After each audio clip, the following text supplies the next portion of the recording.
Huwag na huwag kang magjojowa ng walang pera dahil masasayang lang ang oras mo. Ops, bago ka magalit, pakinggan mo muna ang buong sasabihin ko sa iyo ngayon. Hindi ko sinabing huwag kang magjowa ng mahirap. Magkaiba ang mahirap sa taong walang direksyon sa buhay. Maraming tao ang pumipili ng partner base sa face value.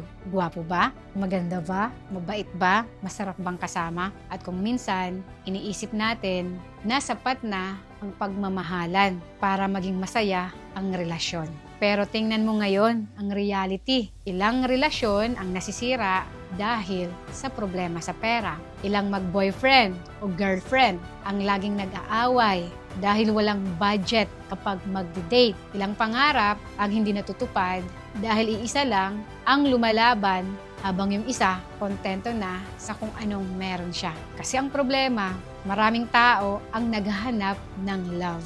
Pero nakakalimutan nilang hanapin ang partner na may pangarap. Hindi mo kailangan ng taong sobrang yaman. Ang kailangan mo ay taong may pangarap, masipag at marunong gumawa ng paraan. Kasi ang taong walang pera ngayon, pero may diskarte, may willingness matuto at hindi sumusuko, malayo ang mararating niyan. Isa na ako sa nagpapatunay dyan. Pero ang taong walang pera, walang pangarap, walang initiative at umaasa lang palagi sa iba, kahit gaano mo kamahal, mahihirapan kang buhatin ang relasyon ninyong dalawa.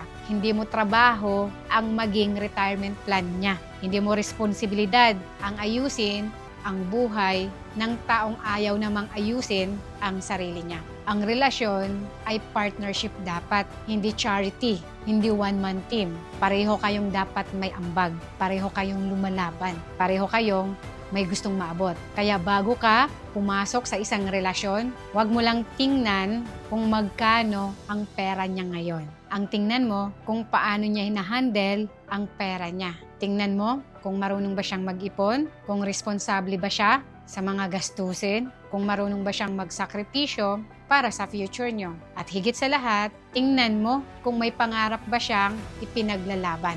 Dahil ang taong walang pera pero may pangarap, pwedeng yumaman yan balang araw. Pero ang taong walang pangarap, kahit bigyan mo pa ng maraming pera yan, malaki ang posibilidad na maubos lang din yon.